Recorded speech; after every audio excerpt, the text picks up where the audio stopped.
Agora, a gente fica aqui, né, Evandro, você e eu, apertando a Priscila de todos os ângulos, também tentar entender a repercussão disso, né? O que eu vou perguntar agora é uma pergunta até meio banal, mas preocupante.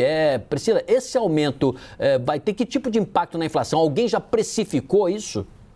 Precificou, né, Sidney? Então, o assunto do dia, né, a gente acaba tentando abordar de vários ângulos para trazer a melhor informação aqui para o nosso espectador. O professor André Braz, da FGV, que é responsável pelos índices de preço da FGV, ele já fez um cálculo e o que ele disse? Que esse aumento dos preços dos combustíveis deve ter um impacto de 0,14 ponto percentual nos índices, isso dividido entre os índices de inflação de junho e também de julho, né? O que ele explicou? Que a gasolina, ela representa cerca de 7% da cesta de consumo do brasileiro dentro do IPCA. O diesel menos 0,3%, mas a gasolina é um dos principais itens dentro do IPCA. E aí o que ele explicou também? Que esse é o impacto direto do preço dos combustíveis no índice, mas tem um impacto também indireto, porque o aumento do custo do diesel, por exemplo, que o diesel não faz tanta importância ali na cesta de consumo do brasileiro, mas esse impacto de aumento do diesel, ele impacta o frete, que impacta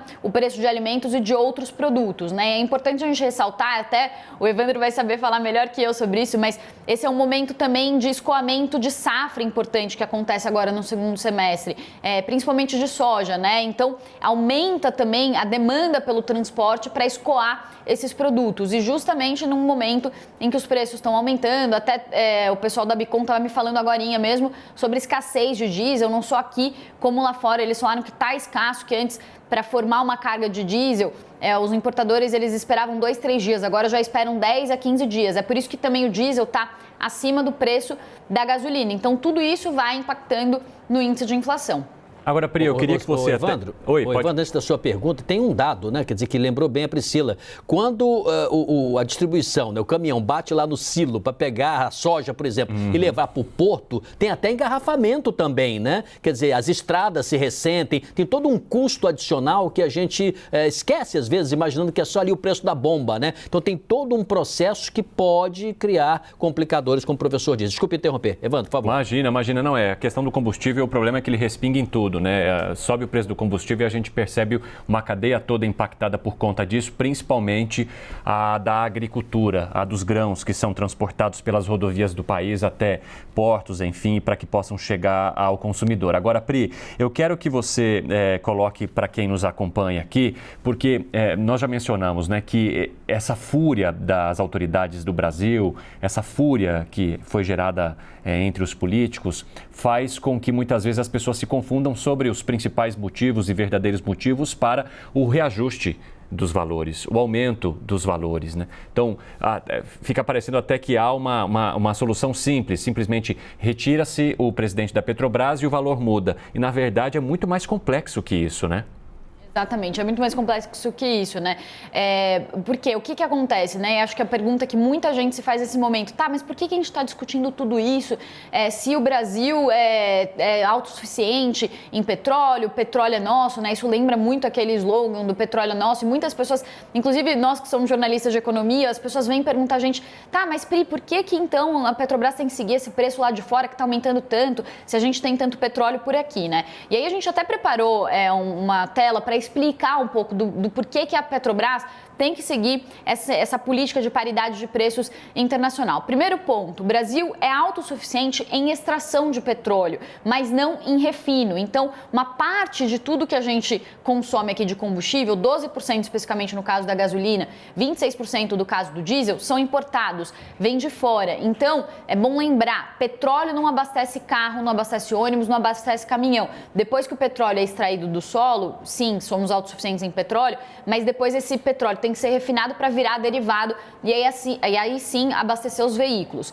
Então, esse é um primeiro ponto. Qual que é o segundo ponto? Se o preço não acompanha o preço lá de fora, essas importadoras e essas distribuidoras que fazem a importação dessa parte do combustível que vem lá de fora, elas não acham interessante trazer esse combustível lá de fora, que está valendo um preço maior do que o preço que o mercado está aqui, porque elas não querem tomar prejuízo. Então, isso gera um risco de desabastecimento. Até a Bicom estava falando, a gente está falando direto aqui, o Sérgio Araújo estava falando, já tem uma escassez de oferta muito grande lá fora, e as importadoras já estão se incomodando, vinham se incomodando muito com esse preço que estava lá fora.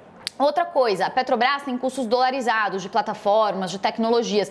Então, se ela não segue os preços lá de fora, não acompanha o aumento do dólar, por exemplo, o que acontece é que os custos dela ficam muito maiores do que o que ela traz de receita. Então, isso deixa a empresa menos eficiente. E ao deixar a empresa menos eficiente, ela reduz investimentos. A gente já viu isso acontecer no passado. E justamente o que o país precisa é de uma empresa, uma Petrobras mais eficiente, inclusive de mais eficiência no setor, para mais players, mais participantes entrarem no mercado, mais refinarias, e a gente aumentar essa capacidade de refino justamente para não precisar importar esse combustível lá de fora. Mas conforme a política vai interferindo no setor, fica desinteressante para as empresas participarem desse setor como concorrentes da Petrobras, já que tem um gigante chamado Petrobras ali que de repente pode ficar forçando o preço para baixo. Então esse é um pouco do esquema. E para finalizar, vou tentar ser rápida aqui numa outra tela, que é para mostrar qual que é o dividendo que a Petrobras gera para a União, né? Porque esse é talvez um ponto que a gente pode apontar aí para uma solução, né? Então, os dividendos, que são os lucros da Petrobras que vão para a União, subiram 1.180% de 2020 para 2022. Então, o que os economistas dizem é que uma solução razoável seria não mexer com a Petrobras, não tornar a Petrobras menos eficiente, mexer com a política de preços da Petrobras, mas sim mexer com o lucro que a Petrobras passa para a União, com o lucro que a União recebe da Petrobras. Não fazer uma política pública com a Petrobras, mas fazer uma política pública com os dividendos que a União, que o governo recebe da Petrobras. Esse seria um caminho mais razoável para não tornar essa empresa sucateada, menos eficiente e, no fim das contas, trazer uma medida ali populista que parece que vai trazer alguma redução de preço, mudar presidente, parar de seguir preço internacional, mas que depois vai ter um efeito rebote de aumentar os preços para o consumidor final. Ficou ótima essa sua explicação, porque deu para todo mundo entender, né? É algo muito complexo, como é que forma o preço. E lembrou bem o Evandro, pode parecer maldade de uns, bondade de outros. Não, não é isso. É um processo que está em andamento e, claro, é uma equação e não é fácil de ser realmente solucionada com os preços como estão no mundo, né? Variando da maneira em que nós estamos assistindo. Obrigado, Priscila, por suas informações.